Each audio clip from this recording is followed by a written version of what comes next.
I used to believe a man could prove his love by making sure the people under his roof never had to ask for anything. That was my first mistake. My second was pretending I was too busy to be a father, when the uglier truth was that I had made myself busy because coming home hurt. My name is Adrian Harrow. By the time my daughter turned 16, I was the managing director of Harrow and Vale Properties, a real estate development company with my name on apartment towers, office complexes, waterfront renovations, gated communities, and lawsuits thick enough to make our attorneys age in dog years. People called me disciplined. Some called me brilliant. A few called me ruthless, usually after I had taken a deal they thought belonged to them. I knew how to walk into a room full of investors and make every man there lean forward. I knew how to read zoning documents at midnight, how to negotiate with banks, how to spot rot behind a polished proposal, how to turn neglected land into something people would pay too much to live inside. At home, I knew almost nothing. My daughter, Lila, grew up in a house with marble floors, tall windows, and a garden I paid 3 people to maintain. She had the best school in the city, a driver who knew her schedule better than I did, doctors who answered calls on weekends, tutors when she struggled, and accounts in her name before she understood what accounts were. Her closets were full. Her birthday gifts were always expensive.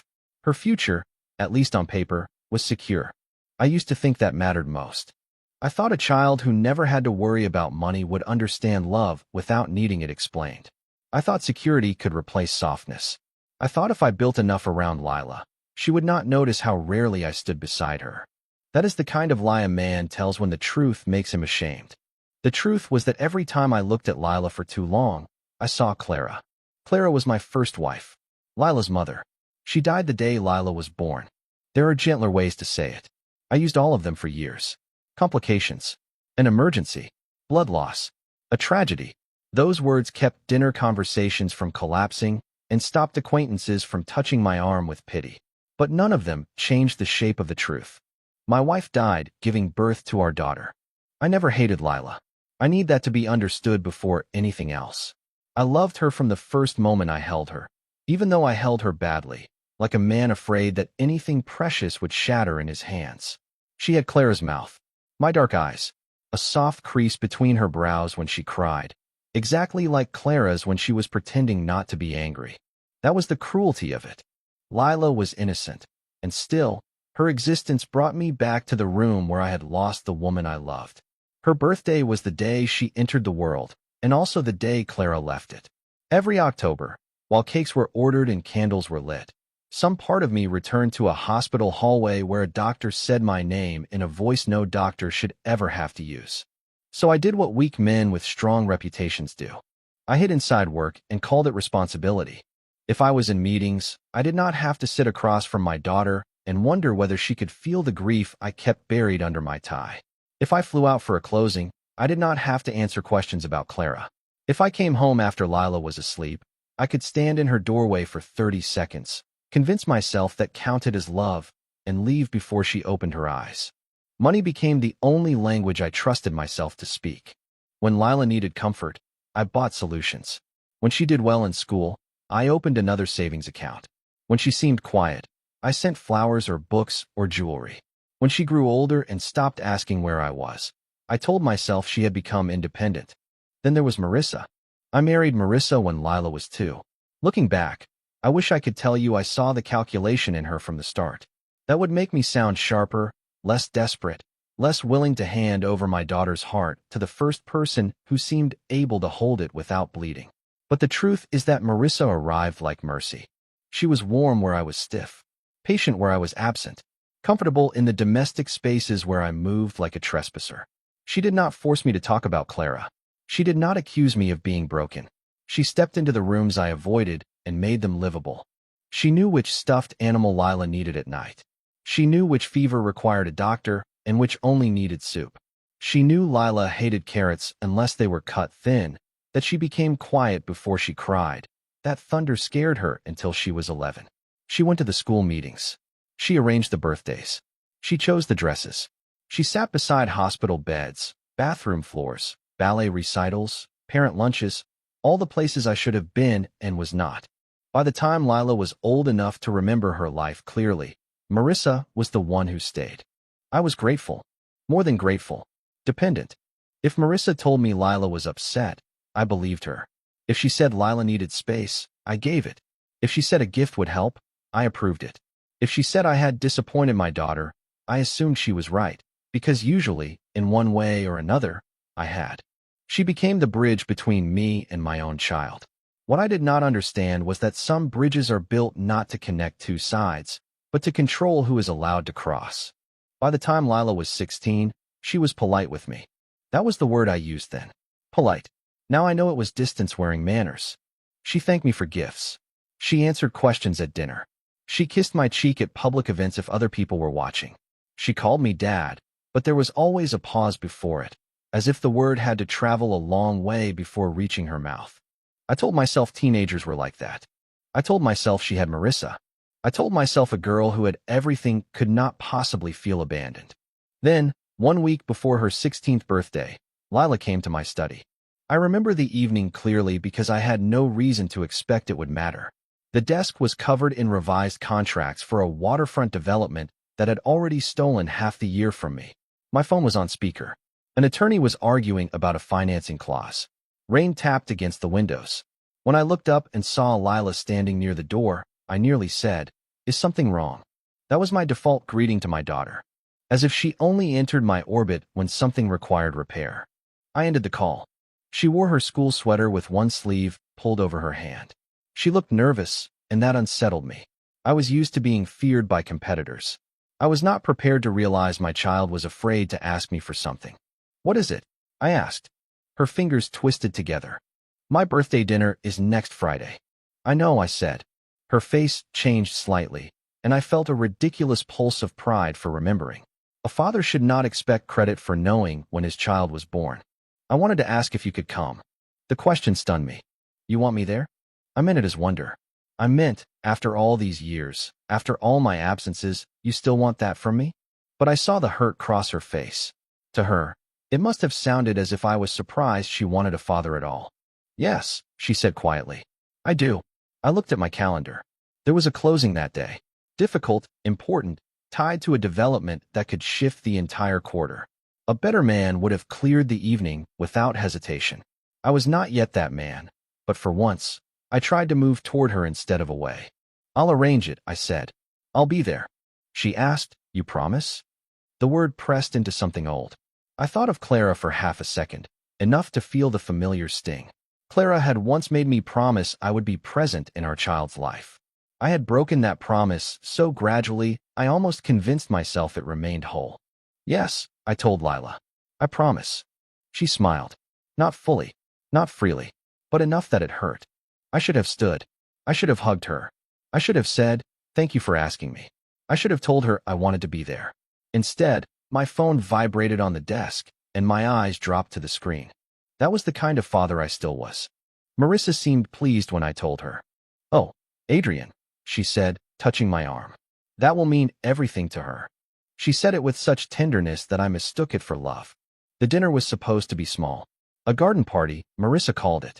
Elegant, not childish. A few of Lila's friends, candles, music, good food, a photographer. I approved every expense without reading too carefully. That was another habit Marissa understood too well. If something was for Lila, I rarely questioned the cost. "What time do I need to be home?" I asked. "After your meeting," Marissa said. "Around 7:30. Just come as soon as you can. I'll keep everything together until then." I should have asked again. I should have had my assistant confirm every detail. But families are not supposed to require due diligence, and Marissa had been handling Lila's birthdays for 14 years.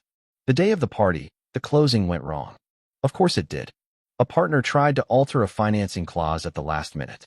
The bank's attorney objected. A zoning issue surfaced that should have been solved weeks earlier. By 5:30, the room was tense. By 6, my patience was thinning. By 6:40, I was checking my watch every few minutes. At 6:43, I texted Marissa. "How is she?" "Trying to be patient," she wrote. I read that as reassurance. At 7:16, I messaged again. "Almost done. Tell her I'm coming." Marissa replied, "Just finish what you need to. I'll keep her calm." Even now, I can see myself sitting at that polished conference table, reading those words and believing I still had time.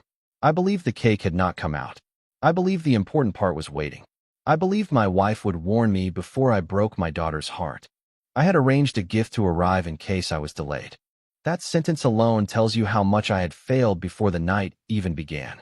The gift was a property trust, a small apartment in one of our safest developments, to be transferred to Lila when she was older. I had chosen the unit myself. It overlooked a courtyard, had good light, strong security, and would appreciate well. In my mind, it said, "You will always have a place. You will never be trapped. You will never depend on anyone for shelter." To a 16-year-old girl watching the driveway for her father, it said, "Here is another expensive thing instead of me." I reached the house close to 10. The garden lights were still glowing, but the party had ended. The tables were half cleared. Flowers leaned tiredly from glass vases. A piece of cake sat abandoned on a plate. The evening had that hollow look parties have after joy has left the room. At the head of the table, there was an empty chair. Mine. I stood there longer than I should have. I had spent my life buying land, valuing buildings, judging what could be saved and what should be torn down. That night, looking at one empty chair, I knew I had destroyed something no contractor could rebuild quickly. Inside, the house felt too large. I went upstairs carrying a small box I had kept in my briefcase all day.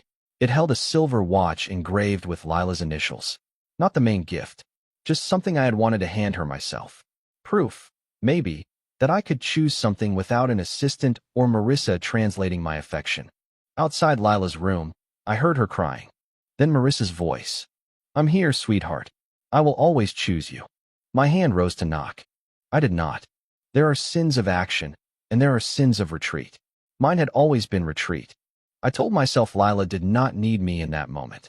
I told myself entering would make her pain worse. I told myself Marissa knew how to comfort her, and I did not. Beneath all those explanations was the older cowardice, the fear of seeing my daughter's grief and Clara's ghost in the same room. So I placed the box by the door and walked away. The next morning, Lila did not come down for breakfast. Marissa sat across from me, pale and calm, her coffee untouched. "She asked you for one thing," she said. "I tried to get there. You still think trying matters after the damage is done." I started to explain the closing, the timing, the messages. Marissa looked at me with tired disappointment. She did not want another investment, Adrian. She wanted a father. That sentence worked because it contained truth. The best lies often do. Within 2 weeks, Marissa said Lila needed space. Not from school, not from friends, from me. She said the house had become painful for Lila, that our daughter needed a place where she did not have to listen for my car and wonder whether she mattered enough to make me come home. "I'm not punishing you," Marissa told me. "I'm protecting her." "From me?" I asked. Her eyes filled with tears at exactly the right speed. "From what loving you is doing to her." I did not know how to fight that.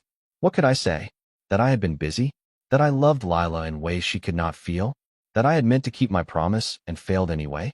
Marissa moved with Lila to the lake house first. Then the separation became legal. Then the divorce followed. Her case was devastating because it was built from pieces of reality. I was rarely home. Marissa had been Lila's primary caregiver. I used money where I should have used time. My daughter did not want to see me. The birthday was presented not as one mistake, but as the final proof of 16 years of emotional absence. My lawyers told me to fight. I settled. Marissa kept the main house for Lila's stability. She received a substantial financial settlement, monthly support, and broad authority over Lila's day-to-day care. I kept my company, though even there I made concessions I should not have made. I told myself I was avoiding a war for Lila's sake. The truth is, I was still letting guilt make my decisions.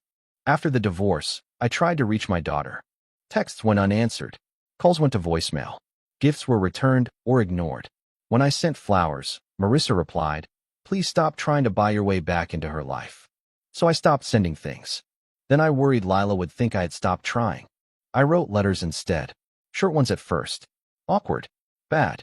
They sounded like statements drafted by a man afraid of being sued by his own feelings. "I am here when you are ready. I am sorry. I know I hurt you. I will not force you to answer." I never knew which letters reached her. For nearly a year, I believed the punishment was deserved. I had missed the birthday. I had missed too much before it. If Lila hated me, perhaps hatred was simply the shape her grief had taken. But slowly, Other things began to bother me. I saw Lila outside school one afternoon. She looked thinner. Not dramatically, not enough for anyone else to stop and stare, but enough for a father who had ignored too many small things to notice this one with a force that frightened him. Marissa was not there. A driver was. Another time, the school called my office by mistake about a parent meeting. The administrator apologized and said Mrs. Harrow had requested communications go through her only because direct contact with me might distress Lila. How many meetings have there been? I asked. There was a pause before she answered. More than I had been told. Then came Lila's 17th birthday. I did not go. I had learned not to arrive uninvited and call it devotion. I sent flowers and a handwritten card. No expectations. Just love. Dad. That night, I sat alone with my phone on the table. Around 10, an old housekeeper who had left Marissa's employment called me about a tax document she needed for her records. Before hanging up, she hesitated. Mr. Harrow, she said. I probably shouldn't say this. I waited. Miss Lila ate dinner alone tonight. The room seemed to change shape around me. What do you mean? Mrs. Harrow went out. There was a cake. Miss Lila waited for her, but she didn't come back in time. After the call ended, I sat in the dark. 16, Lila waiting for me. 17, Lila waiting for Marissa. Only one absence had been turned into a verdict. I did not want to suspect Marissa. Suspecting her felt like rewriting the only stable part of Lila's childhood. It also felt convenient. Too convenient. A guilty man finding someone else to blame. But once I allowed myself to ask questions, memories began rearranging. The vague party time. The changed schedule I had not seen. The messages telling me to finish my meeting. Marissa already waiting in Lila's room when I came home. The speed with which my failure became legal language. A chance to explain, I said. That is about you, he replied. I disliked him for that. Then I went home and wrote Lila a letter I did not send. I wrote, I was present in your bank accounts more than in your memories. That was my fault. Marissa did not create that emptiness. I did. But someone may have taught you that the emptiness was all I ever meant to give you. I folded the letter and put it away. The legal hearing took place 2 months before Lila turned 18. Officially, it concerned modification of financial oversight, parental access, and misrepresentation of care. In reality, it was the day my daughter watched the story she had trusted split open. Marissa arrived in cream, looking wounded and dignified. Lila sat beside her at first. That nearly undid me. Even after everything, my daughter leaned toward the woman who had raised her. Or the woman who had stayed long enough to be believed. My attorney did not call Marissa evil. He did not need to. He built a timeline. The original party time. The changed arrival hour. The planner's question about the cake. Marissa's instruction to bring it out before 8. My texts from the closing. Her replies. The school emails. The blocked notices. The returned letters. The financial records. The statements from staff. Paper has a brutal calmness when placed in the right order. Marissa's attorney objected where he could. Marissa herself held together longer than I expected. She said she had only tried to protect Lila. She said I was using money and lawyers to punish her. She said a mother knows what a child can handle. Then my attorney asked, if your goal was for Mr. Harrow to be present when Lila blew out her candles, why did you change the party time and not confirm that change with him? Marissa said, he knew it was that evening. That was not my question. Silence.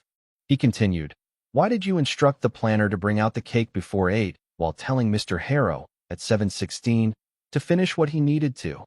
For once, I did not stand outside a door because I was afraid. I stood there because Lila had asked for space, and I was finally learning the difference. I don't know if I hate her. You don't have to. I don't know if I trust you. I know. That was how my daughter came home. Not running. Not healed. Not ready to call me dad, without hesitation. She came carrying 2 betrayals. The father who had failed her by absence, and the mother who had used that absence to own her. The first months were awkward. We ate dinners that felt like business meetings run by 2 people trying not to offend each other. I asked too many practical questions. She answered carefully. Once, when she mentioned a college she liked, I almost called someone to arrange a private tour. Then I stopped and asked, would you want to visit sometime? She noticed the correction. Tiny things mattered. I learned that slowly. I learned not to fix every silence. I learned not to buy something whenever guilt rose in me. I learned to ask before assuming.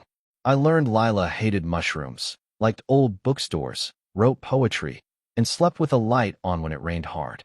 I learned that apology was not a speech, but a practice. I also learned to talk about Clara. Not every day, not like a wound reopened for display, but honestly, finally. For years, I had kept Clara locked inside my grief as if Lila had no right to her own mother. I told myself I was protecting my daughter from pain. In truth, I was hoarding the pain because it was the last thing that felt fully mine. One evening, a month after Lila came home, she found me in the small upstairs sitting room with an old photo album on my lap. I had taken it out and then sat there for nearly 20 minutes, unable to open it. She stood at the doorway, cautious. Is that her? I knew who she meant. Yes.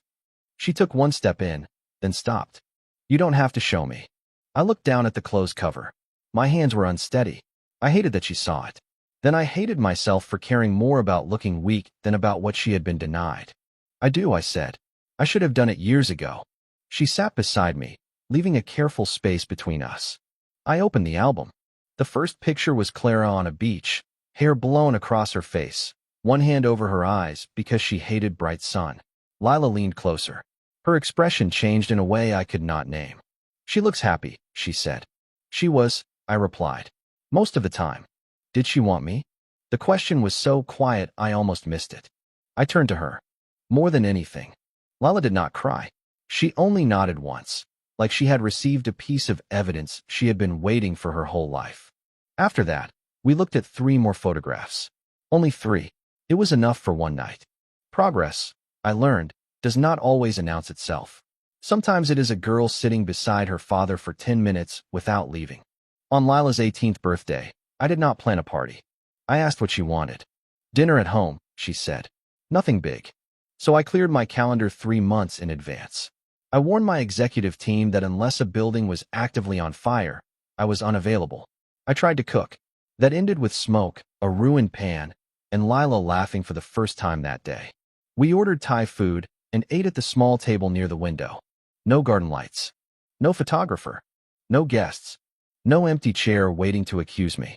Halfway through dinner, she set down her fork. Were you really trying to come that night? I had prepared for that question for 2 years. It still hurt. Yes, I said, but I still came too late. And when I got there, I should have knocked. Her eyes filled. I waited for you. I know. My voice failed, but I forced myself to continue.